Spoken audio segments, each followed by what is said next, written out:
आपके डाउट्स ले लेते हैं, फिर अपन एसएचएम आगे बढ़ाएंगे। मेजॉरिटी ऑफ डाउट्स तो मैंने आपको ग्रुप पे भेज दिए थे, एक दो नए आए वो यहाँ बता दूंगा मैं। ठीक है, एक तो थ्रस्ट फोर्स वाला केस है, देखिए ध्यान से, उसका पहले आपको बैकग्राउंड दे देता हूं। एक डाउट आया थ्रस्ट फोर्स का।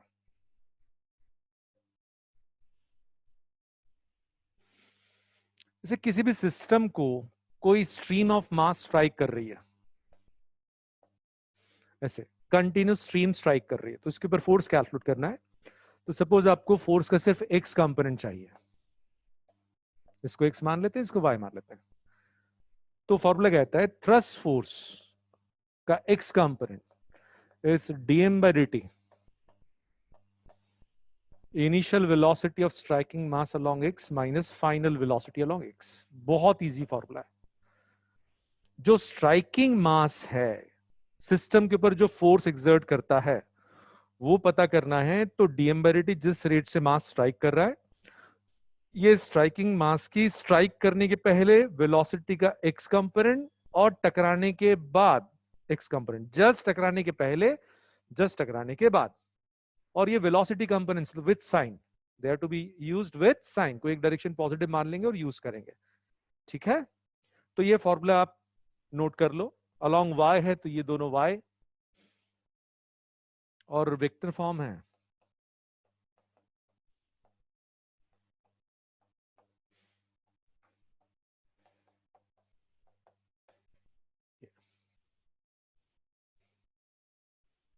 ठीक है, अब इसकी एप्लीकेशन देखते हैं अपन।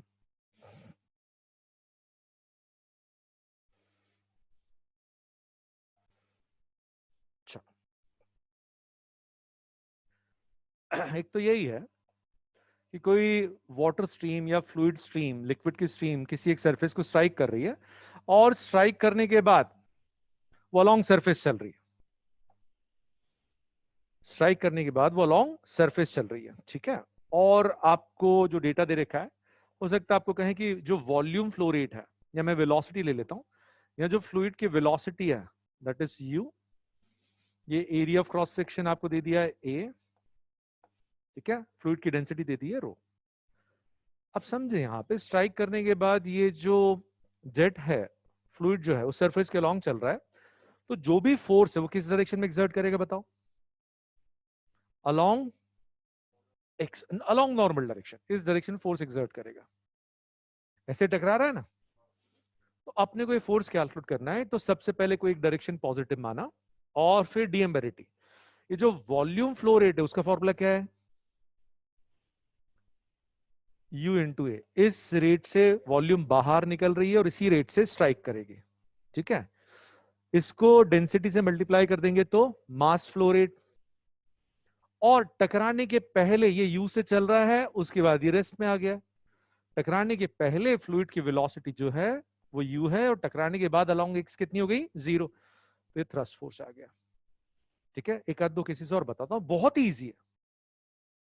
से मान लीजिए कहीं किसी एक टारगेट को बुलेट स्ट्राइक कर रही है, बुलेट स्ट्राइक कर रही है, and this gun is firing n bullets पर सेकेंड, n पर सेकेंड, हर एक का मास m है। और अपन मान लेते हैं टकराने के पहले वेलोसिटी u है, और टकराने के बाद रिबाउंड वेलोसिटी v है, कम हो जाएगी टकराने के बाद। तो आपसे पूछा है कि इसके ऊपर कितना फोर्स लगेगा।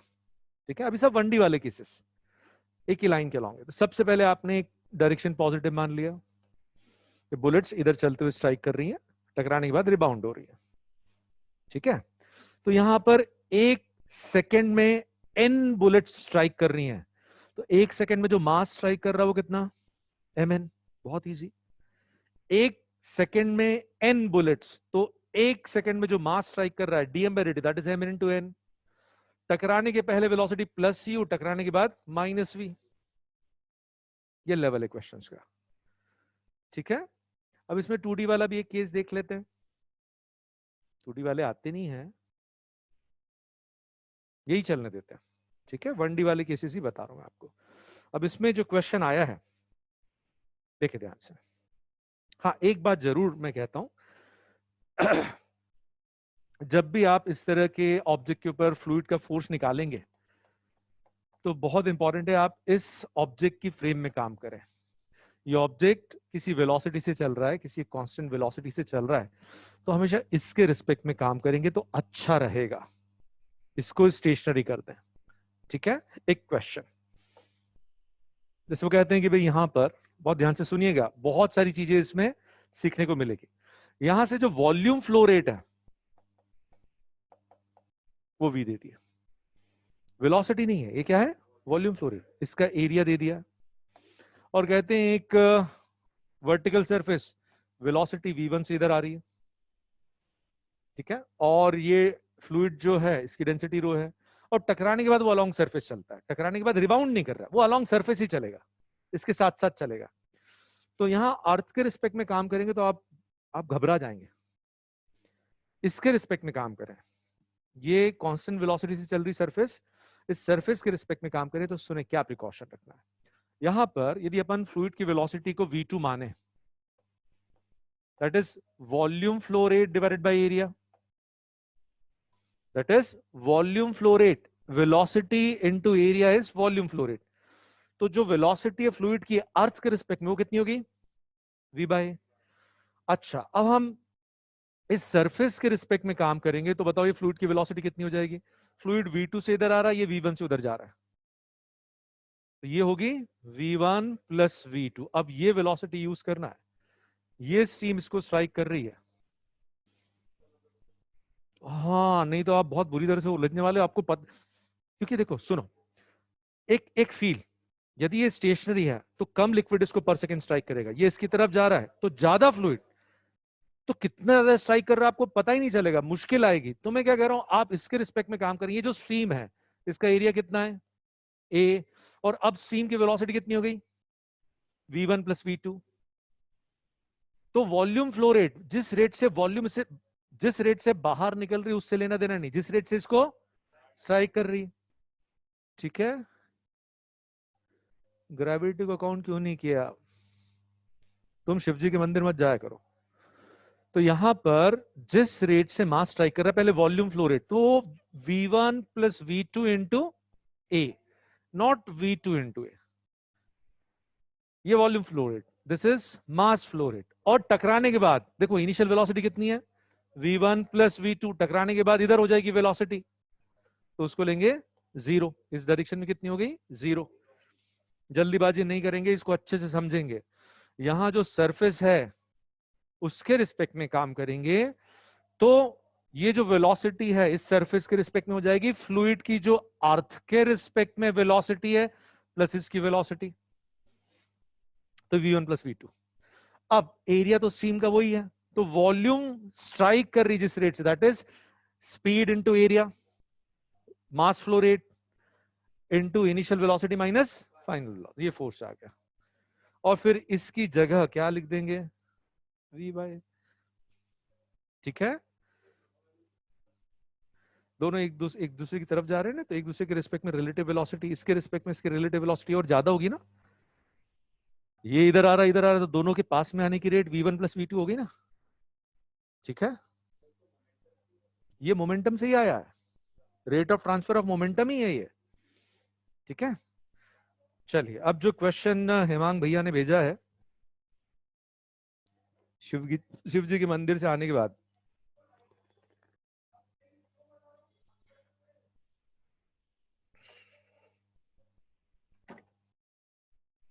आज मधुर भैया भाग गए।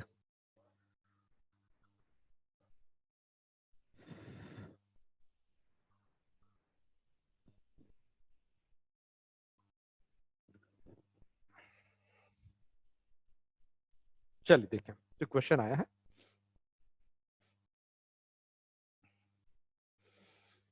इसमें कहा है diameter of tap of fire brigade pump is 5 centimetres. ये डायमीटर दे दिया, इसको डी मान रहा हूं, ये पाइप डायमीटर डी, इसकी वैल्यू दे रखी है। ठीक है। Water is thrown by this pump with horizontal velocity of 18 metres per second, ये यू मान रहा हूं, on a wall, on a wall. If water rebounds back वो रिबाउंड कर रहा है, रिबाउंड यानी कुछ भी नहीं दे रहेगा तो सेम स्पीड, रिबाउंड कर रहा है तो फोर्स बताओ। तो देखो ध्यान से, ये पॉजिटिव एक्स मान लिया, जो वॉल्यूम फ्लो रेट है that is A into pi r square. आराम से देखो, velocity into area, volume flow rate, density of water, mass flow rate, टकराने के पहले इनिशियल वेलोसिटी प्लस यू, टकराने के बाद minus you. Hemang Babu clear है ये? ठीक है। एक और क्वेश्चन है थ्रस्ट फोर्स का, साथ में देख लेते हैं क्योंकि बहुत सारे क्वेश्चंस आए। थ्रस्ट का और कोई है तुम्हारे पास? फोर्स, वाटर जेट कितना फोर्स लगा रहा है? और किसी के पास थ्रस्ट फोर्स के क्वेश्चन है तो इमीडिएटली भेज दो, मैंने कॉन्सेप्ट बता दिया आपको। हाँ, एक क्वेश्चन और है। एक वैगन है, ये बहुत इंपॉर्टेंट सिंपल केस है। वैगन है या रेल रोड कार है, इसकी वेलोसिटी कांस्टेंट मेंटेन करना है और इसके ऊपर सैंड गिर रही है। सैंड के गिरने की जो रेट है लैम्डा केजी पर सेकेंड, लैम्डा केजी पर सेकेंड। और आपको पूछते हैं कि भाई यहां इसकी वेलोसिटी कांस्टेंट मेंटेन करने के लिए कितना फोर्स लगाना पड़ेगा।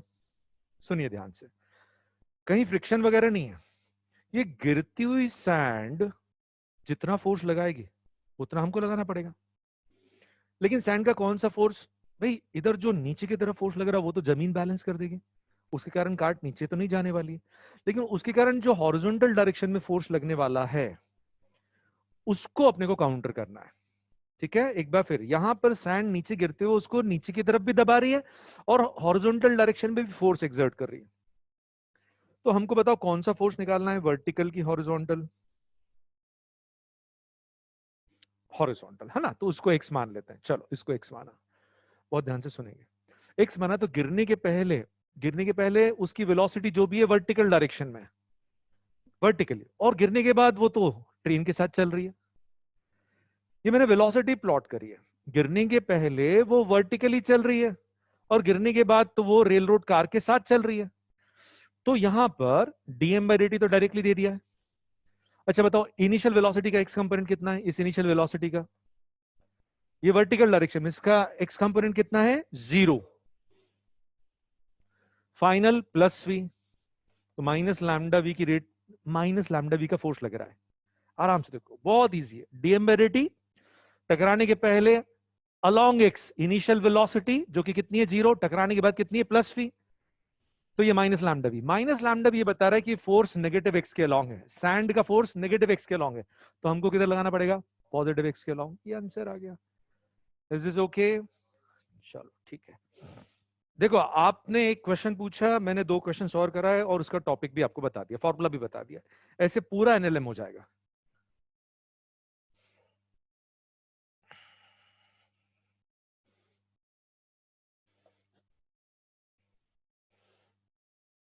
एक लास्ट क्वेश्चन इसका, इसमें कहते हैं कि एक रूम में डस्ट की डेंसिटी है रो केजी पर मीटर क्यूब। ध्यान से सुनिएगा बेटा, एक रूम है उसमें डस्ट है, एक इंटरस्टेलर स्पेस है या कहीं रूम है, वहां डस्ट भरी हुई है और एक प्लांक कांस्टेंट वेलोसिटी से चल रहा है जिसका एरिया ए दिया है। और कहते हैं डस्ट टकराने के बाद चिपक जाती है, डस्ट इससे टकरा के चिपक जाती है। तो बताओ ये वेलोसिटी मेंटेन करने के लिए कितना फोर्स लगाना पड़ेगा? ठीक है, तो सुनो ध्यान से, इसके ऊपर डस्ट, स्ट्राइकिंग डस्ट जितना फोर्स लगा रही है उतना हमको लगाना पड़ेगा, है ना। स्ट्राइकिंग डस्ट इसके ऊपर जितना फोर्स लगा रही है उतना हमको लगाना पड़ेगा। लास्ट क्वेश्चन है थ्रस्ट फोर्स का, रॉकेट प्रोपल्शन नहीं करना है ना, रॉकेट प्रोपल्शन वाला केस आपने नहीं पूछा डाउट में, मतलब वो अच्छे से आता है इसमें है। एक हाँ, बता देता हूँ, आपका डाउट है तो बिल्कुल बताऊंगा।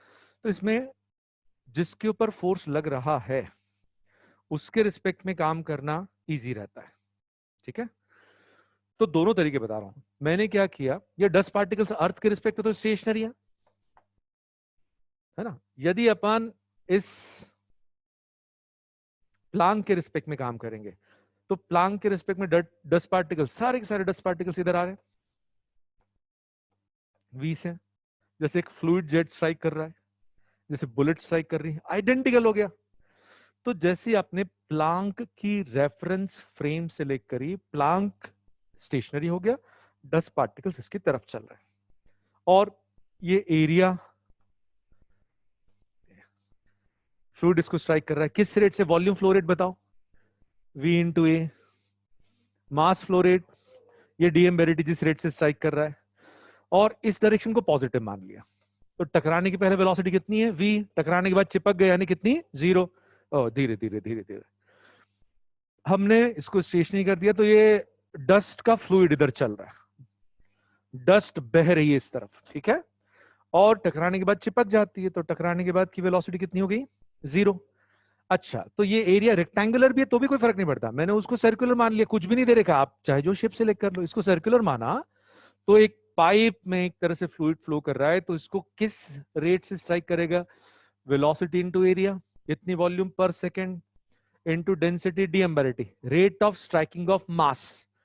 टकराने के पहले वेलोसिटी प्लस v यदि ये वाला डायरेक्शन पॉजिटिव माना है तो, और बाद में 0, क्योंकि टकराने के बाद ये चिपक जाएगा, इसके रिस्पेक्ट में 0 वेलोसिटी। तो ये फोर्स प्लस साइन के साथ आ रहा है, मतलब इधर आ रहा है, तो हमको इतना ही फोर्स इधर लगाना पड़ेगा। इधर बेटा क्लियर? ये क्या दिया हुआ है? डेंसिटी दे रखी ना बेटा, केजी पर मीटर क्यूब, ठीक है। रॉकेट वाला भी बता दीजिए, हिमांग रॉकेट, लो बेटा, रॉकेट वाला है, हो गया रॉकेट वाला, ठीक है, ठीक है, ठीक है। अब रॉकेट वाले क्वेश्चंस आपने भेजे ही नहीं, ये क्वेश्चन भेज दो ग्रुप पे बेटा, ये क्वेश्चन तो मेरे मन में था, ठीक है। अब नेक्स्ट टॉपिक जो उस पे आते हैं, जो डाउट में आए हैं, एक है ब्रेकिंग ऑफ चेन या रोप वाला केस। चलो ठीक है, ध्यान से देखो इसको। यदि रोप के साथ कोई ब्लॉक कांटेक्ट में है, या फिर कोई व्यक्ति या कोई मंकी इसके साथ कांटेक्ट में है, बैचलर है, तो इन दोनों केसेस में जैसे यहां ब्लॉक तो इस रोप के साथ चलेगा, समझ लो बेटा, बहुत ध्यान से सुनो, ब्लॉक जो है वो रोप के साथ चलेगा, ये रोप के रिस्पेक्ट में ऊपर नीचे जाएगा।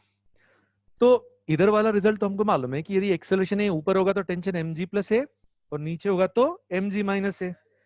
इधर भी यदि ये मंकी ऊपर जा रहा है तो ये जो टेंशन है ये mg प्लस ए हो जाएगा, और मंकी का एक्सेलरेशन ए नीचे, तो यही वाला टेंशन g माइनस ए हो जाएगा। ये ध्यान रखिएगा, ये ब्लॉक जैसा बिहेव नहीं करता, ये रोप के रिस्पेक्ट में मूव करता है, लेकिन फर्क नहीं पड़ता उससे। पहले ये पॉइंट एग्रीड?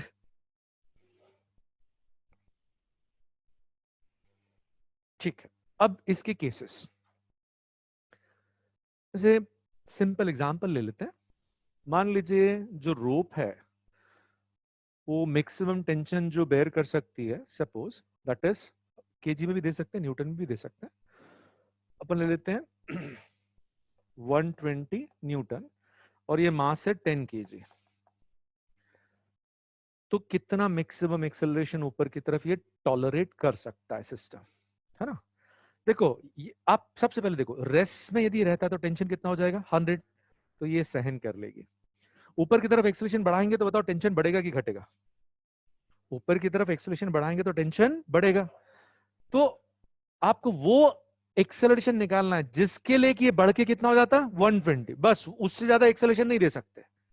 तो आपको वो एक्सेलरेशन पता करना है जिसके लिए कि ये टेंशन जो कि mg प्लस ए से मिलेगा, ये कितना हो जाता है? 120। कितना आ रहा है? 2 मीटर पर second square. Is is okay? बहुत सिंपल लेकिन बहुत इंपॉर्टेंट केस है। दूसरा केस, मान लीजिए यहां पर 15 केजी का वेट है। अब इस रोप को टूटने से बचाना है, तो बताओ स्टेशनरी रख सकते हैं, कांस्टेंट वेलोसिटी रख सकते हैं क्या? यदि स्टेशनरी रखेंगे तो 150 न्यूटन आ जाएगा, तो रोप टूट जाएगी। तो हमको टेंशन रिड्यूस करना है, तो एक्सेलरेशन कम से कम इतना दो कि रिड्यूस होके कितना हो जाए? 120। कम से कम इतना रखिए कि वो रिड्यूस होके 120 हो जाए, तो M G minus A should be equal to 120।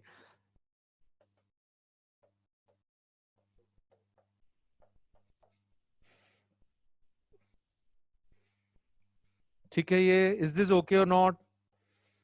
अब एक क्वेश्चन जो आया डाउट में कि एक मंकी है,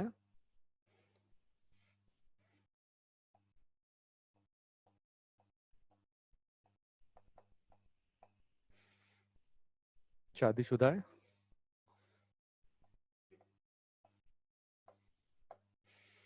और ये जो रोप है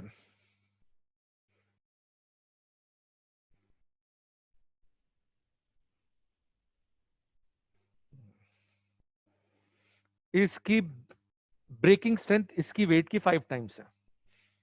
इसकी ब्रेकिंग स्ट्रेंथ इसकी वेट की 5 टाइम्स है, तो 5 mg। तो मैक्सिमम एक्सेलेरेशन कितना होना चाहिए भाई? इतना ये टॉलरेट कर सकती है, तो mg+a बस इतना होना चाहिए कि इसके बराबर हो जाए। तो ये की वैल्यू 4g। ठीक है, ये हो गया। ठीक है, और फिर एक केस आया है जहां पे आपको नॉट का जो जहां धागे बंधे हुए हैं नॉट का फ्री बॉडी डायग्राम ड्रॉ करना है। तो एक तो बहुत ही गंदा क्वेश्चन पूछा है, एक थोड़ा ठीक क्वेश्चन है, देखते हैं।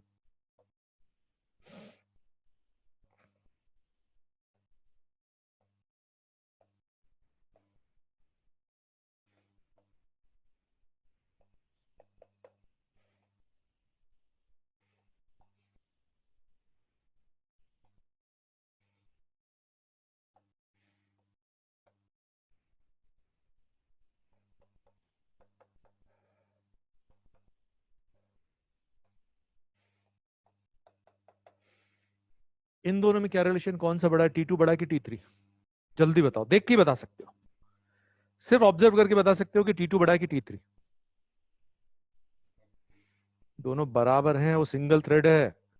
यहां जहां नॉट लग गई वहां सिंगल थ्रेड नहीं रहता, ये बात ध्यान रखना। जहां नॉट लग गई ना, तो फिर वो पूरे को सिंगल थ्रेड जैसा ट्रीट नहीं कर सकते, 3 अलग अलग थ्रेड्स जैसा ट्रीट करना है। तो ये तो पूरा सिंगल थ्रेड है, तो यहां पे तो टेंशन सेम रहेगा, तो T2 = T3। ठीक है, अच्छा अब बहुत इंपॉर्टेंट है, ध्यान से देखो। यहां पर यदि ये दोनों एंगल सेम दे रखे हैं, ये वाला एंगल सेम दे रखा है, तो ये दोनों टेंशन भी सेम हो जाएंगे। क्योंकि देखो ये जो नॉट है ये इक्विलिब्रियम में है, इसके ऊपर ये वाला टेंशन तो वर्टिकल डायरेक्शन में लग रहा है, इन दोनों के हॉरिजॉन्टल कंपोनेंट्स कैंसिल हो रहे हैं। तो T2 cos, अभी θ2 लेता हूं, इसको θ1 लेता हूं। T1 cos, sorry sin θ1, T1 sin θ1 is equal to T2 sin θ2। तो T1 sin θ1 is equal to T2 sin θ2। तो यदि ये प्रोडक्ट दोनों का सेम है, तो यदि मान लो ये वाला एंगल बड़ा है, तो ये टेंशन छोटा हो जाएगा। जिसके प्रोडक्ट तो सेम है, एक नंबर बढ़ा दोगे तो प्रोडक्ट को सेम रखने के लिए ये वाला नंबर कम करना पड़ेगा।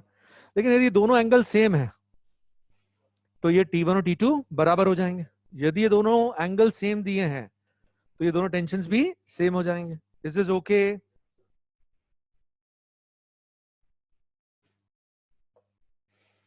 फिर एक क्वेश्चन और आया है,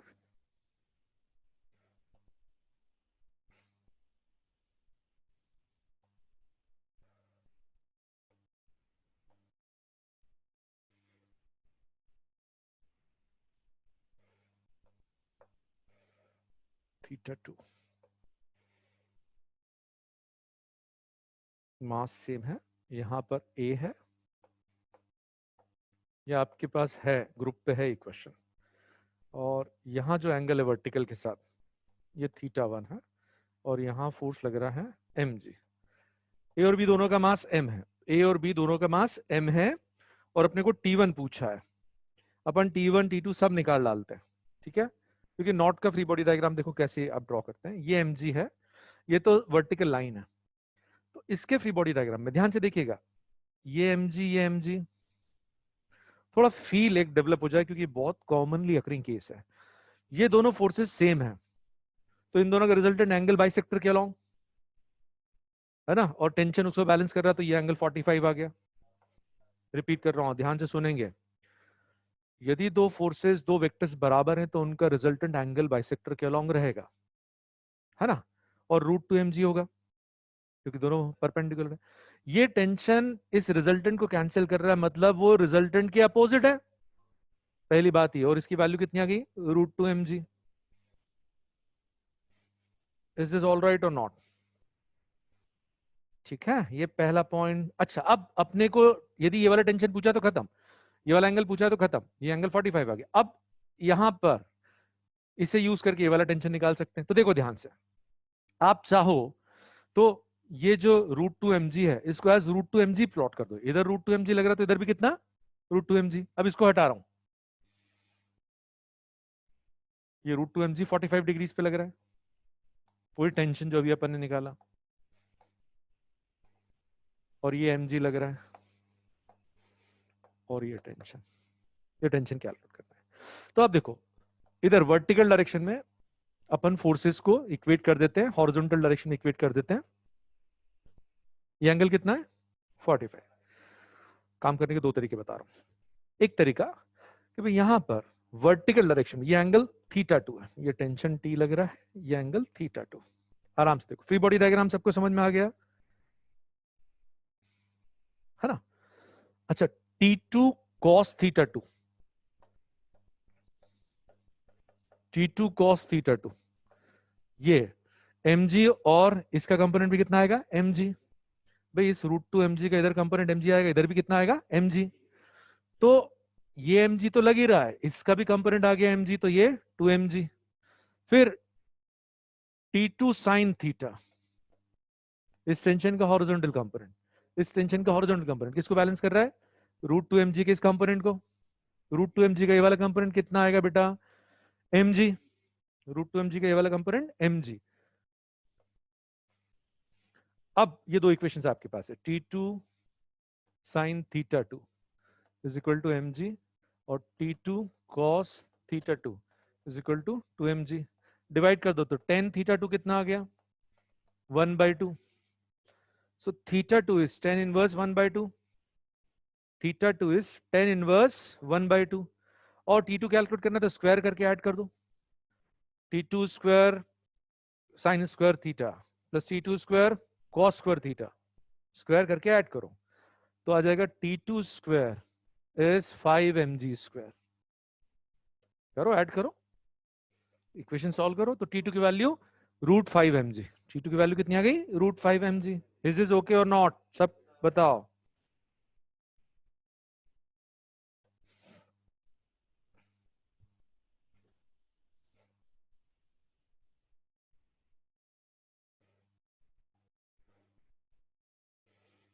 अब नेक्स्ट क्वेश्चन जो है, अच्छा क्वेश्चन है, आपने पूछा वो टेंशन किसी एक पॉइंट पे, उसकी पूरी बैकग्राउंड थ्योरी बता रहा हूं, ठीक है, ध्यान से सुनना। से मान लीजिए, पहले टेंशन की बात करते हैं, बहुत ध्यान से सुनना, बहुत इजी लगने वाला है। यहां पर मान लीजिए एक फोर्स F लग रहा है, और ये मास m, 2m, 5m, m, किस एनी रैंडम मास, सिर्फ एक ही फोर्स लग रहा है, और ये फ्रिक्शन लेस सरफेस है। आपको ये वाला टेंशन पूछा है, कोई भी टेंशन पूछा है, क्या ये चारों साथ साथ चलेंगे? इन सबको, धागों को मिला के इन सबको अपना सिंगल सिस्टम जैसा ट्रीट करो, सिंगल ब्लॉक जैसा। सबसे इंपॉर्टेंट है, सबका कॉमन एक्सेलरेशन कितना आ रहा है, m1, 3m, 4m, ये एक्सेलरेशन आ गया, अलग से भी मत लिखना, ठीक है? ये फर्स्ट स्टेप। सेकेंड स्टेप, यदि ये वाला टेंशन कैलकुलेट करना है तो यहां पर ये दोनों को सिंगल ब्लॉक जैसे ट्रीट करो, इन तीनों को, ये तीनों को अपन as a single object treat करेंगे। तो ये कैसा फोर्स हो गया, रिजल्टेंट फोर्स। ये कैसा फोर्स हो गया, resultant force. Total mass into acceleration 6m। पहले इसको यस और नो बोल दो, ये क्लियर है? इसी से सब कुछ होगा जो आप डाउट में पूछ रहे हो, बेसिक थ्योरी यही है। लेकिन कभी कभी क्या करते हैं, वो दोनों तरफ फोर्स लगा देते हैं। एक क्वेश्चन देखते हैं, दो वाला ज्यादा इंपॉर्टेंट है।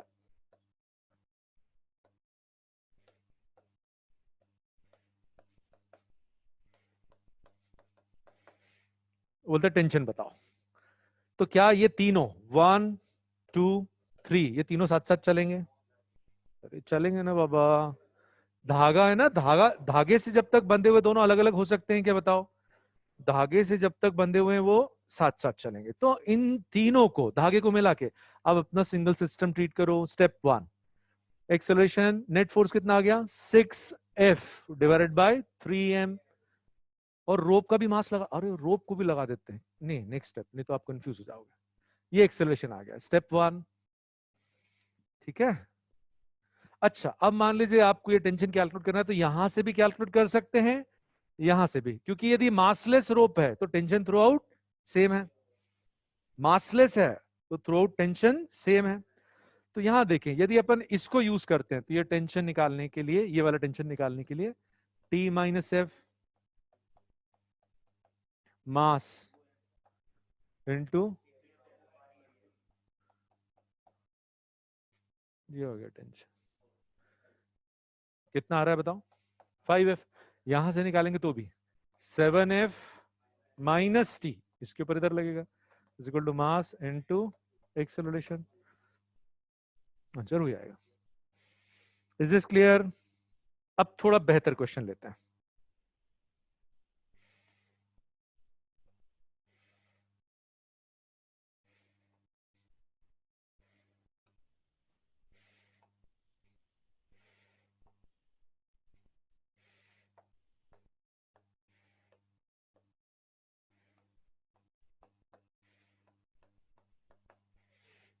आपको मिड पॉइंट पे टेंशन पूछा है, बहुत ध्यान से सुनना, मिड पॉइंट पे। तो क्या ये तीनों साथ साथ चलेंगे? अरे धागा बंधा हुआ ना, रोप बंधी हुई है, रोप है ना, दिस इज अ रोप, इनको अटैच करने वाली रोप है, ये साथ साथ ही चलेंगे, है ना। और मासेस सिंपल ही लेते, तीनों मास सेम ले लेते हैं यार, ठीक है ना यार, कैलकुलेशन थोड़ी कॉम्प्लिकेटेड बनाना है। तो एक्सेलेरेशन तो ओरल ही हो गया, F/3M। अब यहां टेंशन कैलकुलेट करना है, तो इसके साथ काम करना बेहतर है। ये जो पीछे वाला पार्ट है, इस पॉइंट पे टेंशन कैलकुलेट करना, तो ये जो मिड पॉइंट पे टेंशन है, ये इस पार्ट के लिए कैसा फोर्स हो गया? Resultant force. ये वाला टेंशन इसको खींचने के लिए रिस्पॉन्सिबल है, और कोई फोर्स है ही नहीं। तो ये जो टेंशन है, this is this mass into acceleration, क्योंकि इधर कोई फोर्स नहीं है। तो this tension is mass which is m plus m by two, m plus m by two, F/3M acceleration. ठीक है भाई, ये मैं एकदम बेसिक केस पढ़ा रहा हूं, ये पढ़ाऊं कि नहीं पढ़ाऊं? ये वाला केस पढ़े हुए हैं? ये वाला नहीं, वो बेसिक केस तो ऐसे बताया कि अब वो यहां यूज करते आना चाहिए, ठीक है। हाँ, अलग अलग पॉइंट पे, अलग अलग मिड पॉइंट पे निकाल रहे हैं अपन। इस पॉइंट पे निकालेंगे तो ये जो टेंशन है, that is this mass into acceleration. यह वाला, इस पॉइंट वाला टेंशन निकालेंगे तो ये जो टेंशन, इसको हटा दो, ये जो टेंशन है इस 2M को एक्सेलरेट कर रहा है, ठीक है भाई।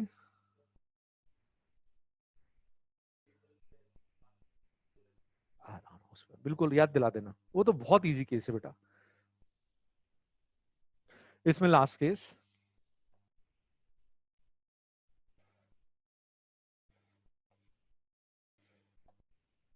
इसमें सारी चीजें कवर हो जानी चाहिए। अपन ले लेते हैं ये 2 kg, ये 3 kg, ये 1 kg, नहीं ये भी 2 kg लेते हैं, 2 kg, ये 4 kg, ये रोप के भी मास है। और इधर फोर्स लगा रहे हैं, ध्यान से सुनना, बहुत ब्लंडर करते हैं लोग। 7 और 4 11, 11 है, 11 है।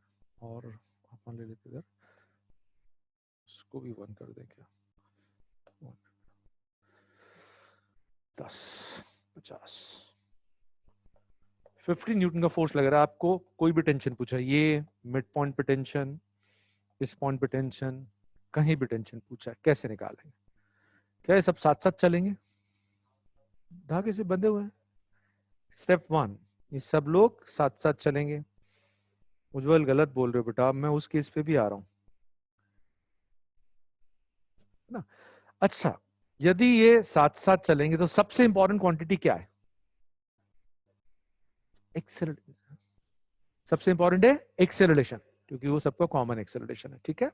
अच्छा बताओ ये ऊपर जाएगा कि नीचे, जल्दी बताओ, ऊपर की तरफ फोर्स लगा रहे, सिस्टम ऊपर जाएगा कि नीचे?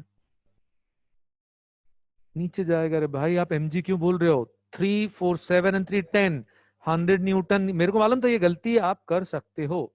100 न्यूटन और ये 50 न्यूटन, तो नेट फोर्स 50 का है, मास है 10 का, तो एक्सेलरेशन 5 मीटर पर सेकंड स्क्वायर। पहले इसको लॉक करो।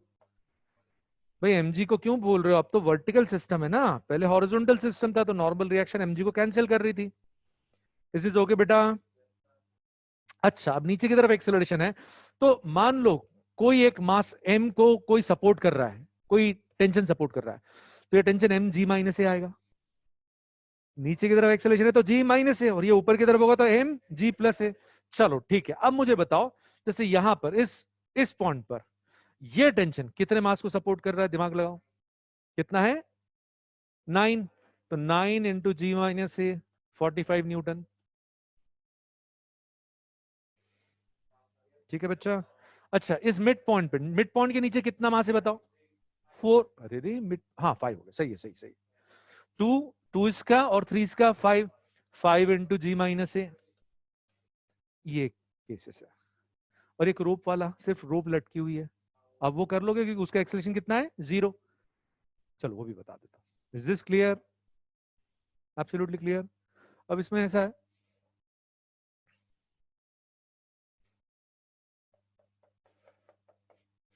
बस ये हैंगिंग है, कोई एक्सेलरेशन तो नहीं है। किसने पूछा था? आपने पूछा था? नहीं नहीं, वो तो टेबल से लटकने वाला केस, वो अलग बता रहा हूँ। ये वाला किसी ने पूछा क्या? छोड़ देते ना फिर, ये तो बता ही दिया मैंने। अच्छा अब इसमें थोड़ा सा एडिशन। क्या एडिशन? यही काम अपने को नॉर्मल रिएक्शन के लिए करते आना चाहिए। ध्यान से सुनना, एक ही क्वेश्चन से सारा केस क्लियर होना चाहिए। एम, 2m, 3m, यहां से लग रहा है F, यहां से लग रहा है 5 6 13F, या ठीक है यार 3F। क्या ये साथ साथ चलेंगे? सेल्फ वेट के कारण इलोंगेशन ऑफ रोप, ये हेमांग सही में यार इलास्टिसिटी का कॉन्सेप्ट लगाने को बोल रहा है। तो यहां बताओ ये तीनों साथ साथ चलेंगे कि अलग अलग? ब्लॉक्स हैं। अरे दोनों तरफ से पुश कर रहे हो तो साथ में, यदि इधर खींचोगे तो ये इधर चले जाएगा, इधर चले जाएगा। ब्लॉक्स को आप ऐसे पुश कर रहे हो तो हमेशा साथ साथ रहेंगे। पहले ये चेक करो, यही फोर्स इधर लगता, ये इधर लगता तो गड़बड़ हो जाती। ठीक है बेटा, तो यहां ये साथ साथ चलेंगे। तो सबसे इंपॉर्टेंट पैरामीटर कौन सा है? एक्सेलरेशन, क्योंकि ये सब साथ साथ चलेंगे। तो एक्सेलरेशन आपने निकाल लिया 2F डिवाइडेड बाय 6m। ये अलग से लिखना ही मत, ये जब होगा जरूरत होगी तो लिख लेंगे। किधर? इस तरफ। अब यदि ये वाली नॉर्मल रिएक्शन कैलकुलेट करना है, सुनिए ध्यान से, इन दोनों के बीच की, तो ये F और ये ब्लॉक इसको इधर पुश करेगा, 2m इसको इधर पुश करेगा, m उसको उधर पुश करेगा। नॉर्मल रिएक्शन हमेशा पुश फोर्स है, टेंशन हमेशा पुल फोर्स है। धागा कभी भी पुश नहीं कर सकता, जैसे मैं आपको धागे से बांध के पुश नहीं कर सकता। ठीक है, ऋतिक रोशन ने बहुत कोशिश करी लेकिन नहीं हो पाया, और वो डांस हिट हो गया। सही है ना? तो यहां पर जैसे कोई सरफेस, मैं इस हाथ को इस हाथ से टच करके पुल नहीं कर सकता, मैं सिर्फ क्या कर सकता हूं? Push. Normal reaction is always push and tension by thread is always pull. तो यहां पर वो पूछ रहा कहां और कब, मन्नू भाई पूछ रहे हैं। अच्छा ठीक है, तो यहां पर इन दोनों की नॉर्मल रिएक्शन 2m इसके ऊपर जो लगाएगा वो इधर लगाएगा, तो हम इसे यूज कर रहे हैं, इसके फ्री बॉडी डायग्राम को यूज कर रहे हैं, F और N, और ये उधर जा रहा है। तो resultant force F minus N की N minus F? N minus F is mass into acceleration. अब ये यहां नॉर्मल रिएक्शन कैलकुलेट करना है, तो ये 2m इसको इधर पुश करेगा, 2m इसको उधर पुश करेगा, 3m उसको उधर पुश करेगा। तो इसके फ्री बॉडी डायग्राम से देखो, 3m के फ्री बॉडी डायग्राम से 3m, 3f तो इधर लग रहा है और इधर से N2, और तो resultant force N2 minus 3f के 3f minus N2। 3F minus N2 mass into acceleration. Is this okay? ठीक है, चलिए अब ये वाला डाउट भी हो गया, उसकी बैकग्राउंड थ्योरी भी बता दी मैंने।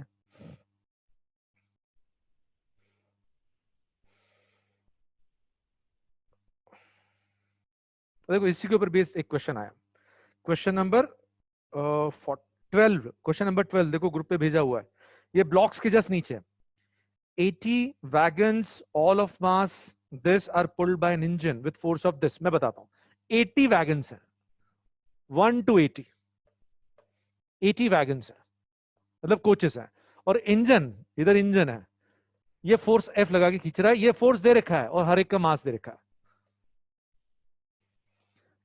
ये डायग्राम तो मैं ड्रॉ कर रहा हूं, 80 वैगन्स हैं, बताओ अलग अलग चलेंगी साथ साथ, तो वही वाला केस हुआ ना। और वो कहते हैं कि 30th और 31st के बीच में जो टेंशन है ये वाला, ये टेंशन, तो यहां सबसे इंपॉर्टेंट कौन सा पैरामीटर है, अब तो आप थक गए होंगे, एक्सेलरेशन। तो यहां इस पूरे सिस्टम के लिए ये जो टेंशन है ये क्या है, रिजल्टेंट फोर्स। इस पूरे सिस्टम के लिए 31st से लेके 80 तक, मतलब 50 कोचेस के लिए, इन 50 कोचेस के लिए, 50 ब्लॉक्स के लिए ये टेंशन क्या है, रिजल्टेंट फोर्स। तो this tension is mass which is 50 है ना, यहाँ 50 m into force divided by 80 m, mass into acceleration. Acceleration कैसे है, ये जो फोर्स लग रहा है 80 के ऊपर, F divided by 80 m is acceleration. Is this okay बेटा, हेमांग? एक मिनट बेटा, हाँ 31 से, तो फिर तो उसकी वेलोसिटी कांस्टेंट हो जाएगी, नहीं फोर्स बंद, नहीं नहीं नहीं, आगे जाने वाले से क्या लेने देना, उसके ऊपर फोर्स लगना बंद हो जाएगा ना, यदि ये कट गया, डिटैच हो गया, यही ना, तो ये पूरा सिस्टम, वैसे तो वो रिटार्डेड सिस्टम रहेगा, वो रुक जाएगा। यहाँ पे फ्रिक्शन को निगलेक्ट करना है, यहाँ पर फ्रिक्शन को निगलेक्ट करना है, क्योंकि ना दिया है ना पूछा है। ठीक है, अच्छा फिर नेक्स्ट जो क्वेश्चन है,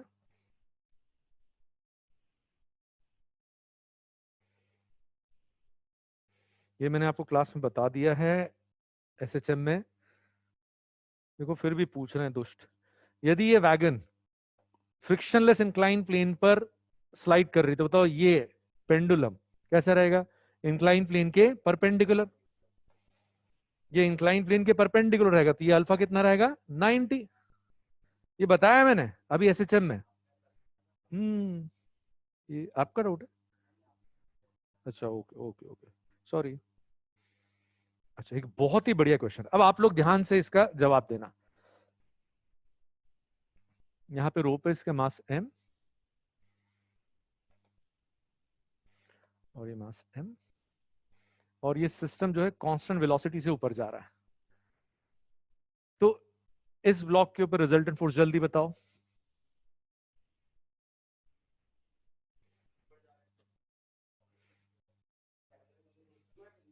कितना आएगा, mg के 2mg। इस ब्लॉक के ऊपर रिजल्टेंट फोर्स पूछा है, अरे जीरो एक्सेलरेशन है तो रिजल्टेंट फोर्स सिस्टम के ऊपर कितना होता है, जीरो।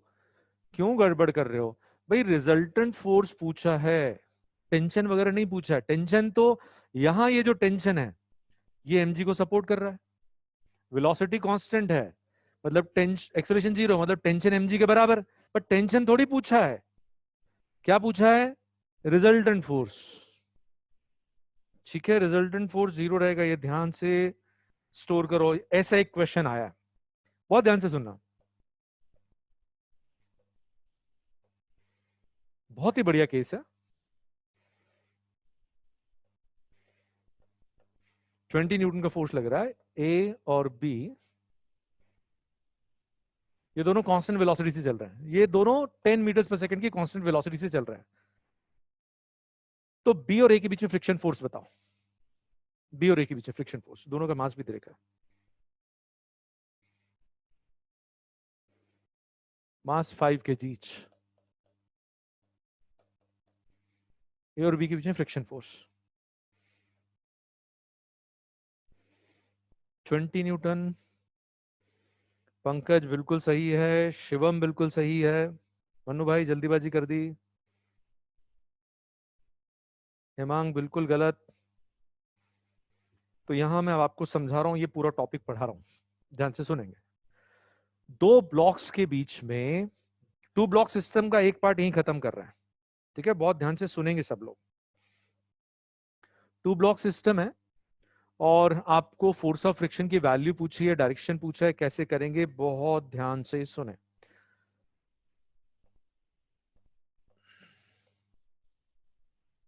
इसकी जो बेसिक थ्योरी है वो ये है कि आप कहीं फ्रिक्शन का डायरेक्शन डिसाइड नहीं कर पा रहे हैं तो आप फ्रिक्शन को हटा के देखो क्या होने वाला है। रिलेटिव मोशन किधर होने वाला है, बिना फ्रिक्शन के रिलेटिव मोशन किधर होने वाला है, फ्रिक्शन के होने पर फ्रिक्शन उस रिलेटिव मोशन के ऑपोजिट, मोशन के नहीं, किसके, रिलेटिव मोशन के। जैसे आपसे पूछूं कि यहां पर एक हैंड कार्ट है, उसके ऊपर टीवी बॉक्स है, उसको इधर ले जा रहा है, तो ये साथ में इधर ही चल रहा है, तो बताओ उसके ऊपर फ्रिक्शन राइट की तरफ की लेफ्ट की तरफ, किधर लगेगा, राइट की तरफ की लेफ्ट की तरफ, जल्दी बताओ, राइट राइट लेफ्ट राइट। अरे वेलोसिटी तो इधर है, फ्रिक्शन तो वेलोसिटी के अपोजिट लगता है ना, यहाँ तो रिलेटिव वेलोसिटी भी नहीं है, फिर कैसे बोलोगे राइट की तरफ। क्योंकि मैंने देखो कुछ लोगों ने जवाब दिया राइट की तरफ, वही थोड़े ठीक हैं, पूरे ठीक नहीं है, ठीक है, वेलोसिटी से कभी नहीं पता चलेगा कि किधर है। अब मैं सिखाता हूं, आप ध्यान से सुनो, दुष्ट, लंबी लंबी छोड़ने में तो नंबर 1 है अपन। मतलब मैं पूछूंगा भैया 10 प्लस ये क्या है, सर 15, तुमको बताया कि यहाँ क्या है, ऐसे ज्योतिषाचार्य बैठे हैं ना, अरे ये बताया ही नहीं, 10 प्लस बताओ क्या, सर 15, 17, 20, अरे गजब है यार भांगड़ू लोग। तो इसमें देखें बेटा कैसे टू ब्लॉक सिस्टम में फ्रिक्शन का डायरेक्शन डिसाइड करते हैं, जहां आप उलझ गए वहां पर ये तरीका यूज करेंगे। से मान लीजिए यहां पर ये फोर्स इधर लग रहा है और ये नहीं चल रहा है, जहां रिलेटिव मोशन है वहां पर फोर्स ऑफ फ्रिक्शन का डायरेक्शन डिसाइड करना बहुत ज्यादा इजी, वो हमेशा रिलेटिव वेलोसिटी के ऑपोजिट है। जहां पर दो सरफेसेस के बीच में रिलेटिव मोशन होता है वहां फोर्स ऑफ फ्रिक्शन डिसाइड करना बहुत इजी होता है, वो हमेशा रिलेटिव वेलोसिटी के अपोजिट होता है, उसको इसके बाद बता देता हूं, ठीक है, याद दिलाना। जहां रिलेटिव मोशन नहीं है वहां कैसे डिसाइड करोगे, टेंडेंसी ऑफ रिलेटिव मोशन है तभी फ्रिक्शन लगेगा। यदि इन दो सरफेसेस के बीच में रिलेटिव मोशन नहीं है तो फोर्स ऑफ स्टैटिक फ्रिक्शन लगेगा। कौन सा फ्रिक्शन लगेगा बेटा, फोर्स ऑफ स्टैटिक फ्रिक्शन। तो स्टैटिक फ्रिक्शन का डायरेक्शन कौन डिसाइड करता है, टेंडेंसी, किधर रिलेटिव मोशन डेवलप होने की टेंडेंसी है, जिधर टेंडेंसी होगी उसको अपोज करने के लिए अपोजिट डायरेक्शन में लगेगा। तो यहां पे मान लो कोई फोर्स ही नहीं लग रहा, तो बताओ रिलेटिव मोशन की टेंडेंसी है क्या, तो फ्रिक्शन फुल होने के बावजूद भी फोर्स ऑफ फ्रिक्शन कितना लगेगा, 0। और यदि इधर फोर्स लग रहा है और आप मान लो नहीं पता कर पा रहे कि फ्रिक्शन इधर आए इस डायरेक्शन में, आप फ्रिक्शन को हटा दो, फ्रिक्शन नहीं रहेगा तो ये किधर जाएगा, आगे, तो इसकी रिलेटिव वेलोसिटी डेवलप होने की टेंडेंसी किधर है, आगे, तो इसके ऊपर फोर्स ऑफ फ्रिक्शन पीछे। ये अपन यूज करेंगे यहाँ, रोटेशन में भी यूज करेंगे। तो ध्यान से देखें, यहां मान लीजिए फोर्स ऊपर वाले ब्लॉक पे लग रहा है, अब ये फ्रिक्शन लेस है, यहां म्यू 0 है, ये ज्यादा इंपॉर्टेंट केस है। तो एक तरीका तो ये फील्ड जब डेवलप हो जाएगा कि फ्रिक्शन हमेशा दोनों को साथ में लेके चलने की कोशिश करेगा, तो ऊपर वाला तो आगे जाएगा, तो नीचे वाले को आगे लेके जाने के लिए फ्रिक्शन किधर लगना चाहिए, आगे की तरफ। इतना सिंपल उसका कॉन्सेप्ट है। फ्रिक्शन हमेशा दोनों को साथ साथ रखने के लिए जिधर जरूरत है, जितनी जरूरत है उतना लगेगा, जिस डायरेक्शन में जरूरत है और जितनी जरूरत है बस उतना ही लगेगा। तो यहां पर ये तो आगे जाएगा, इसके कारण फ्रिक्शन के कारण ये इसके साथ चलेगा, तो इसको साथ में लेके चलने के लिए इसके ऊपर फ्रिक्शन लगना चाहिए आगे की तरफ और इसके ऊपर लगना चाहिए पीछे की तरफ। इज दिस ओके और नॉट, है ना। अच्छा, ये तो फील्ड डेवलप हो जाएगा, आप देख के जवाब देंगे, लेकिन हर केस में नहीं चलेगा। तो फिर बेसिक तरीका क्या है, आप यहां फ्रिक्शन हटा दो, फ्रिक्शन हटा दोगे तो बताओ इसके ऊपर हॉरिजॉन्टल डायरेक्शन में आप फोर्स है क्या, इसके ऊपर अब हॉरिजॉन्टल डायरेक्शन कोई फोर्स ही नहीं है, तो ये चलेगा क्या बताओ, नीचे वाला चलेगा क्या, नहीं। तो नीचे वाले के रिस्पेक्ट में ऊपर वाले के किधर जाने की टेंडेंसी है, इधर। तो इसके ऊपर फोर्स ऑफ फ्रिक्शन मतलब रिलेटिव वेलोसिटी डेवलपमेंट की टेंडेंसी इधर है, तो फोर्स ऑफ फ्रिक्शन ऐसा लगेगा। Is this clear? ठीक है, अच्छा ध्यान से देखना आप। ये वाला केस भी बहुत इजी है, फिर मैं थोड़े अच्छे केसेस, अच्छे ऑब्जेक्टिव्स लूंगा। कहीं फ्रिक्शन नहीं है, ये नहीं, यहाँ नीचे फ्रिक्शन नहीं, यहाँ फ्रिक्शन है और ये फोर्स लग रहा है, तो ऊपर वाले के ऊपर फोर्स ऑफ फ्रिक्शन फील वाला राइट की तरफ, क्योंकि ये तो आगे जाएगा ही जाएगा, इसे कौन लेके जाएगा, फ्रिक्शन। तो यदि यहाँ फ्रिक्शन नहीं है, वो वाला केस कवर कर रहे हैं, यहाँ फ्रिक्शन है, तो भाई अभी और डेप्थ में जाना पड़ेगा, समझे। तो यहां पर इसके ऊपर फ्रिक्शन इधर लगेगा और इसके ऊपर इधर, ठीक है। अच्छा अब थोड़ा सा आगे बढ़ते हैं, पहले कॉन्सेप्ट समझेंगे। 2 kg, 4 kg, 20 N।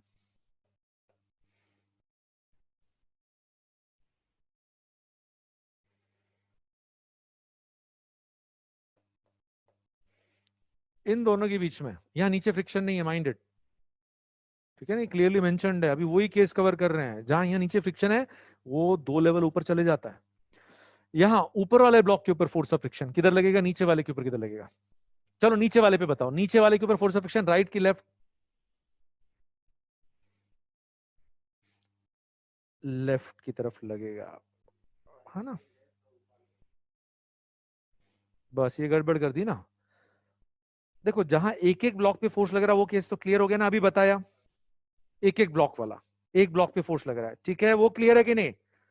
इसमें आप सीखो, यहां फ्रिक्शन हटा के देखो, इसका एक्सेलरेशन कितना आएगा बताओ, 6। बिना फ्रिक्शन के इसका कितना आएगा, 6। और इसका कितना आएगा, 5। किसके आगे जाने की टेंडेंसी है, ऊपर वाले के, तो उसके ऊपर फोर्स ऑफ फ्रिक्शन पीछे की तरफ। बेसिक फिलॉसफी सिखा रहा हूं, बिना फ्रिक्शन के देखो क्या होने वाला है। जो केसेस आपको आते हैं, जो बताया वो तो पहले से आते हैं, तो मैंने क्या बताया उसमें नया, भाई बेसिक फिलॉसफी आपको नहीं मालूम है कैसे काम करते हैं, तो यहां से समझ में आएगी कि फ्रिक्शन को हटा के देखेंगे, भाई ये 6 से चलेगा और ये 5 से चलेगा, तो इसके आगे जाने की टेंडेंसी, तो इसको रोकेगा और इसको स्पीड अप करेगा। इज इज ओके और नॉट? अच्छा अब बताना, हाँ शुरुआत में कोई रिलेटिव मोशन नहीं है, हाँ? जब तक दिया हुआ नहीं है मानेंगे नहीं, ये फोर्सेस लग रहे हैं, तो बताओ 2 kg के ऊपर फ्रिक्शन किधर लगेगा, 0, क्योंकि रिलेटिव एक्सेलरेशन की टेंडेंसी है ही नहीं, अपने आप ही साथ में चल रहे हैं, अपने आप चल रहे, तो फ्रिक्शन की जरूरत कितनी है, 0। ठीक है भाई, अच्छा ठीक है, ये डायरेक्शन सिखाया मैंने, घड़ी इधर है। अच्छा फिर अब ये जो क्वेश्चन डाउट में आया, दिमाग लगा के जवाब देने की कोशिश करना।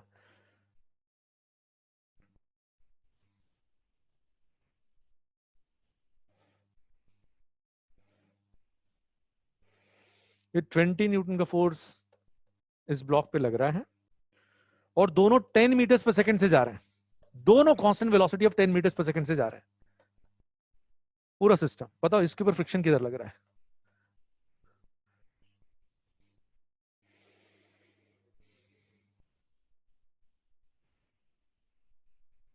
दोनों 10 मीटर्स पर सेकंड की कांस्टेंट वेलोसिटी से चलते ही चले जा रहे हैं। 0 आ गया, शाबाश हर्षित, 0। क्योंकि भैया अब और इजी कॉन्सेप्ट, इसके ऊपर यदि फ्रिक्शन लगेगा तो बताओ इसकी वेलोसिटी कांस्टेंट रहेगी कि, जरा दिमाग लगाओ। अब अलग ही चीज, इसकी वेलोसिटी कांस्टेंट दे दी है, तो इसके ऊपर नेट फोर्स कितना है, 0। तो यदि फ्रिक्शन इधर या इधर लगेगा तो फिर नेट फोर्स 0 रहेगा क्या, नहीं। बहुत हिले हुए बेसिक कॉन्सेप्ट से डरे हुए हो तुम लोग, मालूम, बहुत ज्यादा डरे हुए हो एनएलएम से। अब आएगा, काम करोगे ना, तो 10 में से 8 बनेंगे, 2 में गलती होगी, वो यहाँ देखोगे सिली मिस्टेक है। अभी आपने वो 2 mg वाली गड़बड़ करी थी ना, कांस्टेंट वेलोसिटी, तो ये ऐसा नहीं कि फिजिक्स नहीं आता, डरे हुए हो, अलर्टनेस नहीं है। कितना इजी केस है, मतलब मैं क्या पूछ रहा हूं, होगी चाय, होगी है क्या फीकी चाय? अरे वो तो बहुत ज्यादा मीठी होगी है ना, बहुत ज्यादा मीठी होगी ना। तुमने आज एक ही कप पिलाया लेकिन, गलत बात है ना। एक बना देना यार अभी। जैसे मैं आपसे क्वेश्चन पूछ रहा हूं कि ये फ्रिक्शनलेस सरफेस पे ये फोर्स F1 लग रहा है, ये F2 लग रहा है, और ये इधर 10 मीटर्स पर सेकंड की कांस्टेंट वेलोसिटी से जा रहा है, इधर जा रहा है, तो बताओ F1 बड़ा है कि F2? दोनों बराबर। क्यों? क्योंकि मैंने क्या कहा, कांस्टेंट वेलोसिटी। अब यही बात तो यहां कह दी बेटा, है ना? ठीक है, तो ये अपने आप में बहुत इंपॉर्टेंट टाइप है, ऐसे पकड़ते हो एग्जाम में, सिंपल क्वेश्चन है ये वाला।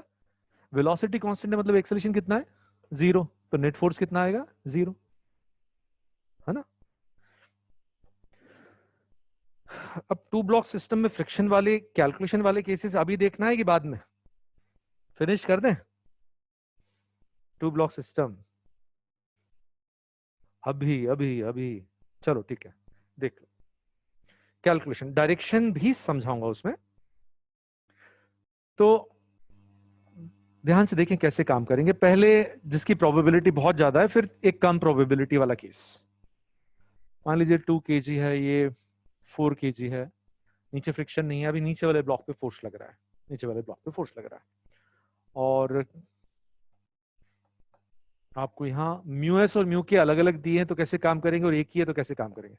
म्यू एस दिया सपोज 0.6 और म्यू के दिया सपोज 0.4। तो सबसे पहले आप maximum force of static friction निकाल लो। कितना? यहाँ पे नॉर्मल रिएक्शन कितनी है, 20, नॉर्मल रिएक्शन 20 है, इंटू 0.6, तो maximum force of static friction कितना आ गया, 12। और इसको कौन एक्सेलरेट करने वाला है, फ्रिक्शन। भाई इसके ऊपर तो फोर्स लग रहा है, सिंगल फोर्स वाला, सिंगल ब्लॉक फोर्स वाला केस है, तो भाई हमको मालूम है फ्रिक्शन ही इसको एक्सेलरेट करेगा, और ये डायरेक्शन रहेगा, ये पहले ही बता दिया मैंने। और फ्रिक्शन इसको मैक्सिमम कितना एक्सेलरेशन दे सकता है बताओ, 6। अरे ये मैक्सिमम फोर्स है, फ्रिक्शन इसे मैक्सिमम कितना एक्सेलरेशन दे सकता है, 6। ये काम सबसे पहले करना बहुत इजी। और फोर्स ऑफ काइनेटिक फ्रिक्शन वो भी लिख लो, 20 इंटू 0.4, ये लिख लो। तो यदि रिलेटिव मोशन चालू हो भी जाएगा तो फ्रिक्शन इधर ही लगेगा, लेकिन अब वो स्टैटिक नहीं रहेगा, क्या रहेगा, काइनेटिक। ये ध्यान रखना, रिलेटिव मोशन चालू हो जाएगा तो डायरेक्शन चेंज नहीं होगा, वैल्यू उसकी चेंज हो जाएगी। आगे बढ़े हैं इतना, ओके बेटा। अब अलग अलग वैल्यूज के लिए, जैसे यहाँ पे कोई भी फोर्स दे रखा है, ठीक है, और आपको पता करना है साथ में चलेंगे कि अलग अलग चलेंगे, है ना? तो जैसे अपन मान लेते हैं यहाँ पे लग रहा है पहले 30 न्यूटन का फोर्स, ओरल कैलकुलेशन सिखाऊंगा। 30 न्यूटन का फोर्स, पहले दोनों को as a single block treat करो, तो दोनों का मिलके मास कितना हो गया, 6। तो बताओ कितना एक्सेलरेशन आना चाहिए, 5। 5 आएगा। क्या 5 तक ये इसका साथ दे सकता है? यस। कब तक देगा, 6 तक। फ्रिक्शन उसको 6 तक का एक्सेलरेशन दे सकता है, तो तब तक वो इसका साथ देगा। तो जैसे ही आपने देखा 30 या 6, ये कितना आया, 5। साथ साथ की अलग अलग, साथ साथ। और साथ में लेके चलने के लिए रिक्वायरमेंट कितनी है, 5 का एक्सेलरेशन आया, 5 का एक्सेलरेशन देने के लिए रिक्वायरमेंट बताओ, 5 का एक्सेलरेशन देने के लिए रिक्वायरमेंट बताओ, 10। फ्रिक्शन आ गया 10, और साथ में चल रहा है। इज दिस ओके बच्चा पार्टी, क्लियर एकदम? ओके, नहीं नेक्स्ट वाले केस से समझना अब, है ना? मान लो ये दिया आपको 60 न्यूटन, ध्यान से सुनना बेटा। अब ये एक्सेलरेशन कितना आएगा, 10। बताओ ये 10 तक साथ देगा क्या, नहीं, तो साथ साथ की अलग अलग, अलग अलग। अब बताओ फोर्स ऑफ स्टैटिक फ्रिक्शन की काइनेटिक, बस यहां पे यदि ये 8 लग रहा है तो बताओ इसका एक्सेलरेशन कितना आ जाएगा, 4। ऊपर वाले फ्रिक्शन आ गया 8, और इसका acceleration 4, 60 minus 8, 52 divide by 4 is 13 metre पर सेकंड स्क्वायर। और बाप रे जल्दी जल्दी हो गई। 60 माइनस ये कितना आया, फोर्स ऑफ काइनेटिक फ्रिक्शन कितना आया, 8, 52 डिवाइडेड बाय 4। ठीक है, नहीं समझ में आया बेटा? अच्छा, अब कई बार वो पूछते बताओ मैक्सिमम फोर्स जब तक कि दोनों गाना गाएंगे कि हम साथ साथ हैं, तो बताओ कितने एक्सेलेरेशन तक ये इसका साथ देगा? 6। तो ऐसा फोर्स बताओ जो इसको 6 का एक्सेलेरेशन दे। 36 खत्म। इसके बाद रिलेटिव मोशन चालू हो जाएगा, तो ये मिनिमम फोर्स है रिलेटिव मोशन कॉज करने के लिए। इसके बाद रिलेटिव मोशन चालू हो जाएगा, तो minimum force to produce relative motion is 36, इससे ज्यादा। और मैक्सिमम फोर्स जब तक दोनों साथ साथ चलेंगे, यही यही है। ठीक है भाई, ठीक है बहन, इधर जल्दी से हाँ या ना आने दो। ठीक है, अब चेंज करते हैं ऊपर नीचे फोर्स। फिर एक केस वो भी देखेंगे जहां पे म्यू के और म्यूएस सेम है, तो उसमें ध्यान रखना यदि ये अलग से नहीं दिया है तो म्यू के भी यही है और म्यूएस भी यही है, तो ये भी कितना हो जाएगा? 12। ध्यान रहेगा बेटा, बस एक ही चेंज, यदि दोनों अलग अलग नहीं दिए हैं मतलब म्यू के और म्यूएस दोनों सेम मान के ही काम करना। ठीक है, तो एक आध क्वेश्चन में ऐसा देख भी लेंगे।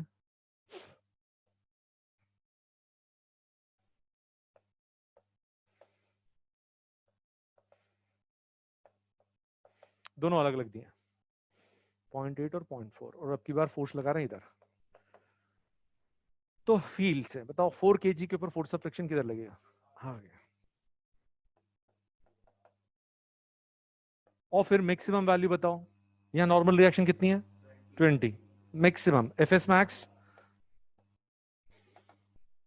16, तो बताओ मैक्सिमम एक्सेलरेशन कितना आएगा? एक छोटा पड़ेगा, किसको फ्रिक्शन एक्सेलरेट कर रहा है? 4 को। अरे इसका एक्सेलरेशन तो फोर्स डिसाइड करेगा, फ्रिक्शन की मैक्सिमम वैल्यू 16 इसके ऊपर, तो अब ये कितने एक्सेलरेशन तक साथ देगा? 4 मीटर पर second square. Is this okay बेटा? इधर यास,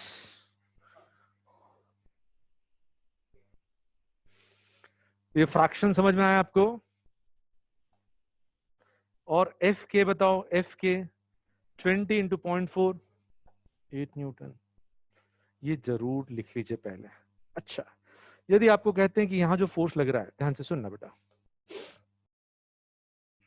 24 न्यूटन, साथ साथ चल रहे हैं कि अलग अलग?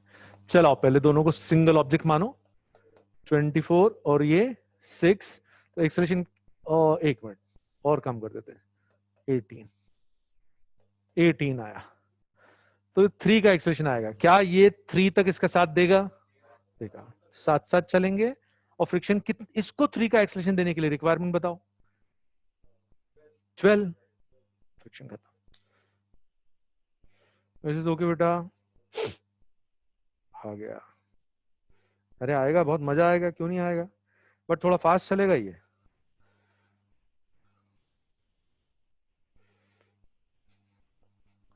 अच्छा, दोनों साथ साथ चलेंगे, नीचे वाले का एक्सेलरेशन निकाल लिया, वो पूछ रहा ऊपर वाले का कितना। दोनों मासेस सेम है, एक का मास 60 है, तो बोले आप इसका निकाल के बताओ। अरे दुष्ट, दोनों का एक्सेलरेशन सेम है ना? Yes sir. अच्छा, अब एक और केस, मान लीजिए ये जो फोर्स लग रहा है, ध्यान से देखिए, ये 30 न्यूटन लग रहा है। अब बताओ एक्सेलरेशन कितना आएगा? हम मानते हैं दोनों साथ साथ चल रहे हैं, तो 5 मीटर पर सेकेंड स्क्वायर। बताओ ये साथ देगा क्या? नहीं, तो अलग अलग। तो कौन सा फोर्स ऑफ फ्रिक्शन? काइनेटिक। बताओ ये वैल्यू कितनी हो जाएगी? 8। ये भी हो जाएगी 8। अब इसका एक्सेलरेशन ध्यान से देखो, ये कितना है? 30। इसका एक्सेलरेशन बताओ? 22 डिवाइड बाय 2 दैट इज 11। इसका एक्सेलरेशन बताओ? 2 मीटर पर सेकेंड स्क्वायर ना। ऊपर वाले के लिए 30 माइनस 8 आएगा, ठीक है, 30 माइनस 8 डिवाइडेड बाई 2, और नीचे वाले के लिए 8 डिवाइडेड बाई 4। हेमांग बाबू, कहां गए हेमांग बाबू? ठीक है। अच्छा, मैक्सिमम फोर्स जब तक दोनों गाना गाएंगे, बताओ कितने एक्सेलेरेशन तक दोनों साथ साथ चलेंगे? 4। तो कितना force maximum? 24। Is this okay? Okay बाबा।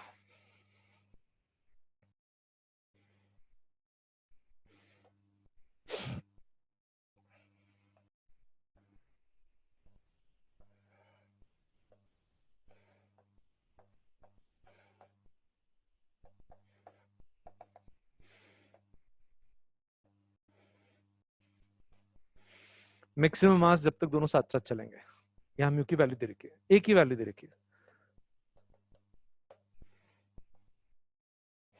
मैक्सिमम मास जब तक कि दोनों साथ साथ चलेंगे, सुनो सुनो सुनो सुनो, मैक्सिमम फोर्स ऑफ फ्रिक्शन कितना आ गया 12, तो इसका मैक्सिमम पॉसिबल एक्सेलरेशन कितना आ गया 6, क्योंकि ऊपर वाले को फ्रिक्शन एक्सेलरेट कर रहा है।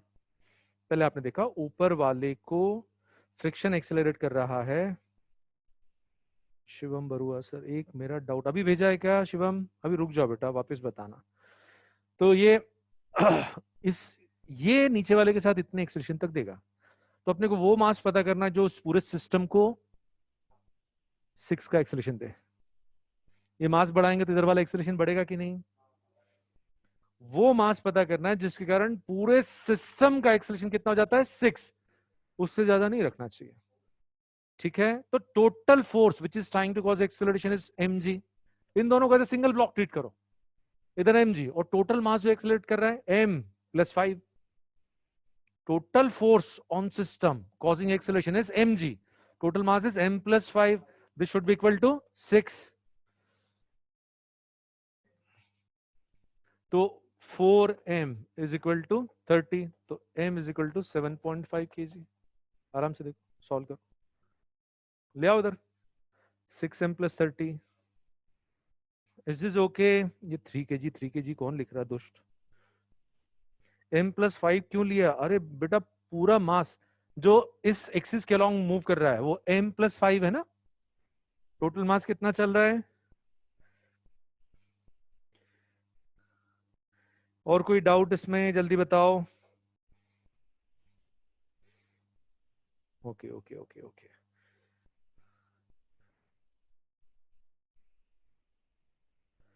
नहीं नहीं विराज गलती हो गई। ठीक है, ए मैक्स 6, अरे ये मैक्सिमम फोर्स कितना है? μs × 20, क्या बात हुई, तो वो 12 आ गया। 12 का फोर्स मैक्सिमम कितना एक्सेलरेशन कॉज करेगा विकास, जल्दी बताओ। 12 का फोर्स 2 पे लगेगा तो कितना मैक्सिमम एक्सेलरेशन 6। ठीक है, हाँ इधर कोई डाउट बेटा?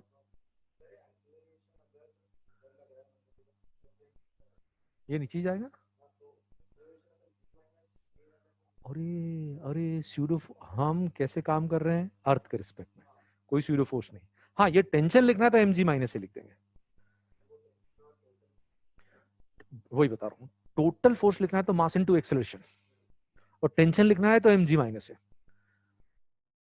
एक्सेलरेशन ए, किसी भी सिस्टम का एक्सेलरेशन ए है तो उसके ऊपर रिजल्टेंट फोर्स ma, लेकिन सिर्फ एक ये टेंशन पूछा है तो mg- से। 10m कैसे आया? अरे बाप रे, अरे ये जी है ना रे बाबा, 10m कैसे आया?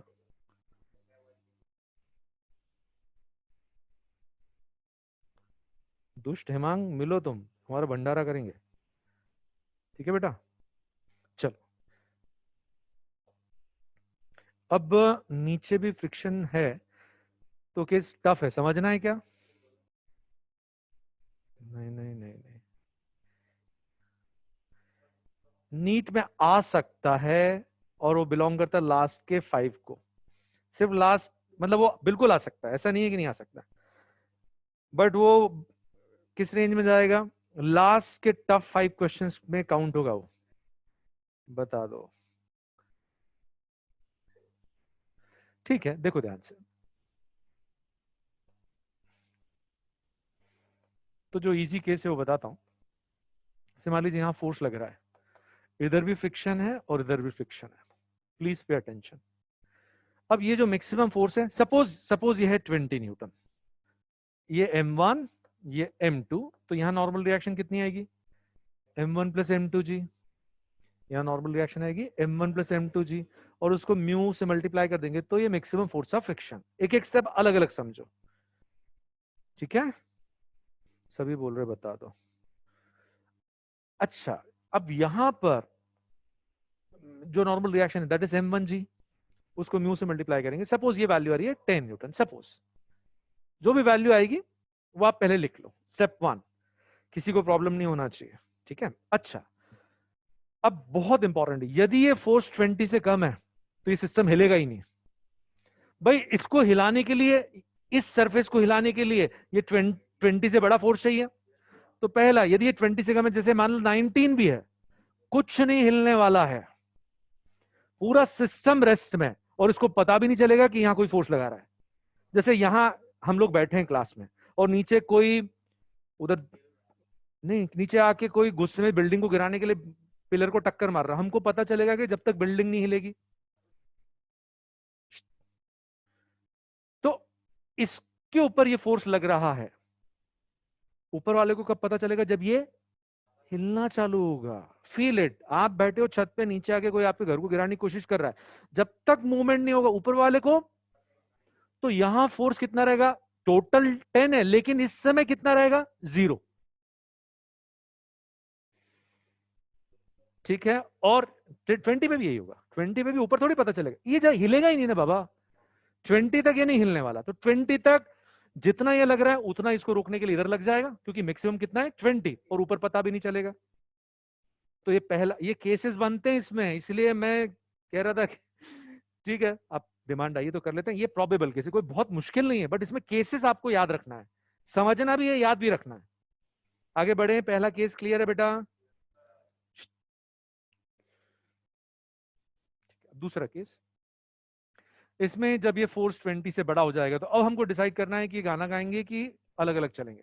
जैसे ये 30 न्यूटन लग रहा है, अब समझना अपने को, ये बात तो पक्की है कि भाई अब ये चलेगा, ये सिस्टम चलेगा, तो चलेगा तो ये साथ साथ भी चल सकता है, अलग अलग भी चल सकता है।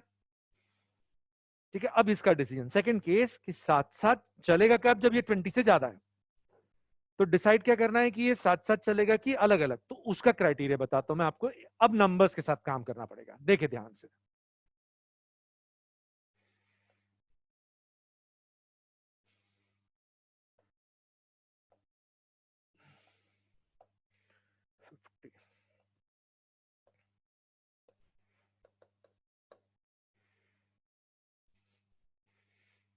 ठीक है, अब सबसे पहले कौन सा कैलकुलेशन? अब बताओ यहां पे फ्रिक्शन कितना रहेगा, बताओ। ये वाला फ्रिक्शन 20 इंटू 0.3, 6 न्यूटन।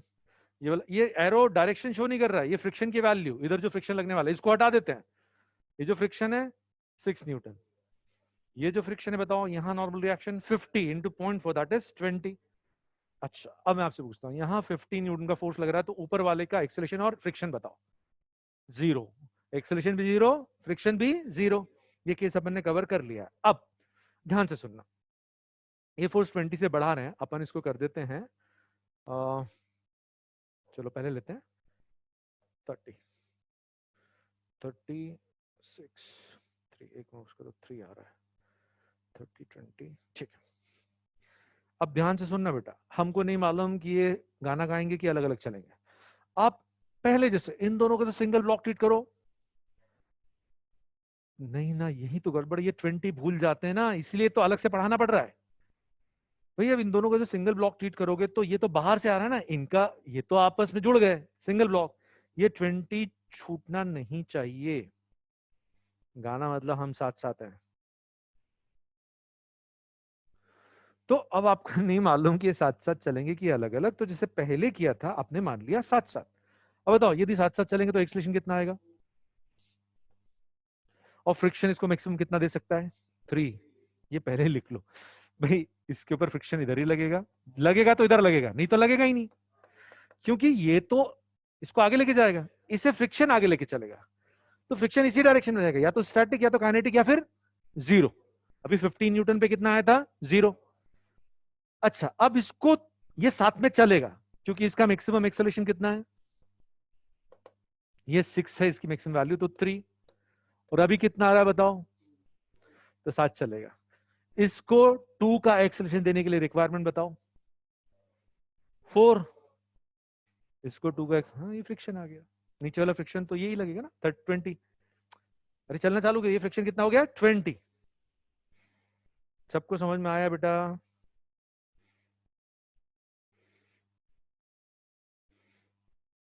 चलो अब एक वो भी केस लेते हैं जहां ये गाना नहीं गाएंगे। सपोज ये फोर्स आपने बढ़ा के कर दिया 50, ये 50 ये 20, हमको नहीं मालूम ये साथ साथ चल रहे हैं कि नहीं। मान लिया साथ साथ चल रहे तो ये बाहर से आ रहा है, बताओ अब एक्सेलरेशन कितना आएगा। बताओ इसको ये 6 का एक्सेलरेशन दिया जा सकता है क्या? नहीं। तो ये गाना गाएंगे कि चुप हो जाएंगे? नो गाना।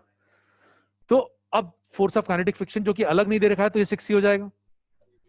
दोनों बराबर अभी बताया था, एक ही दे रखा है तो force of kinetic friction, force of maximum force of static friction same. अब बताओ इसका एक्सेलरेशन कितना आ रहा है? 3। इसका एक्सेलरेशन कितना आ रहा है? 3। नीचे वाले पे रिजल्टेंट फोर्स बताओ।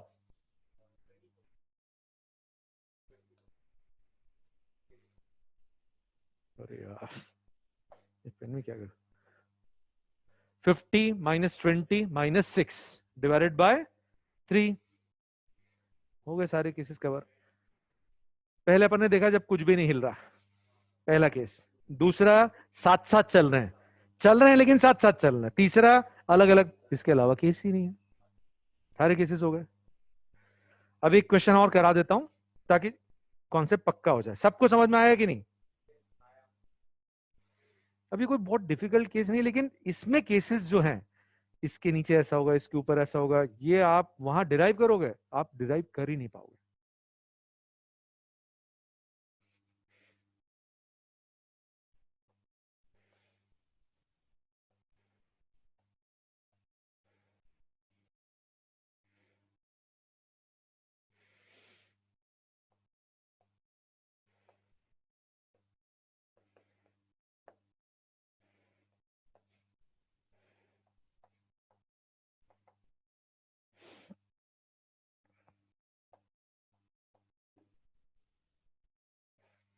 सबसे पहले क्या निकालोगे? फोर्स इसके ऊपर लग रहा है इस डायरेक्शन में, जो भी फोर्स है।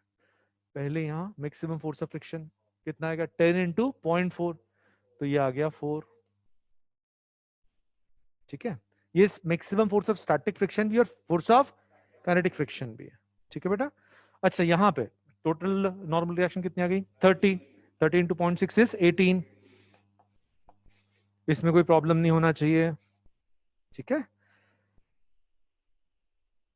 अच्छा अब यदि ये फोर्स इधर लग रहा है तो ये डायरेक्शन बताओ इसके ऊपर, फील वाला। यदि लगेगा तो किधर लगेगा? आगे लगेगा तो, लगेगा तो ये आगे लगेगा। स्टार लगेगा तो स्टार लगा दिया, नहीं तो आप गड़बड़ कर दोगे। अच्छा मान लो ये फोर्स लग रहा है फिर से 15 न्यूटन, तो इसका एक्सेलरेशन और फ्रिक्शन 0। इसका एक्सेलरेशन कितना? 0। और ये फ्रिक्शन कितना हो जाएगा? 15। नीचे वाले का भी एक्सेलरेशन 0 और फ्रिक्शन नीचे पे कितना लगेगा? 15। पहला केस हो गया। ठीक है भाई। अच्छा अब दूसरे में ये 3 है और अपन 2 6 24, सपोज ये 24 न्यूटन है। अब हमको पता करना है ये गाना गाएंगे कि अलग अलग चलेंगे। तो पहले दोनों को ऐसे सिंगल ब्लॉक ट्रीट करो और नीचे वाला फ्रिक्शन मत भूलना। आप ये तो आ गया 18, जैसे ही ये 18 को क्रॉस करेगा ये 18 हो जाएगा। और अब एक्सेलरेशन कितना आ रहा है? ठीक है। और इसका मैक्सिमम कितना है? 4। मैक्सिमम एक्सेलरेशन इसका है 4। बताओ साथ साथ चलेंगे अलग अलग? साथ में चलेंगे। ठीक है। अच्छा इसको 2 का एक्सेलरेशन देने के लिए रिक्वायरमेंट बताओ। इसको 2 का एक्सेलरेशन देना है, 1 को 2 का एक्सेलरेशन देना है, तो रिक्वायरमेंट कितनी है? 2 न्यूटन। सारे पैरामीटर्स आ गए। ठीक है भाई। अब 15 प्लस 18 33।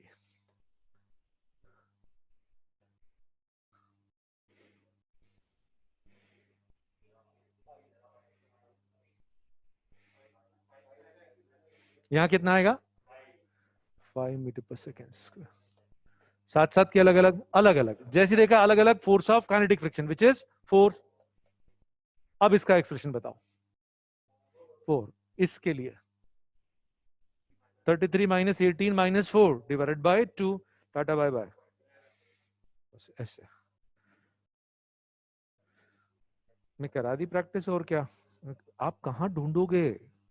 आपको मॉड्यूल में 1 या 2 क्वेश्चन मिलेंगे इसके। बट फील आ गया तो एक बार फिर आप बिना प्रैक्टिस के भी क्वेश्चन कर लो, क्योंकि बहुत कॉम्प्लिकेटेड नहीं, केसेस ध्यान रखना है। ठीक है। कल अपन 2-1 डाउट्स बाकी हैं। ठीक है मैं पूरा, आज तो मजा आ गया।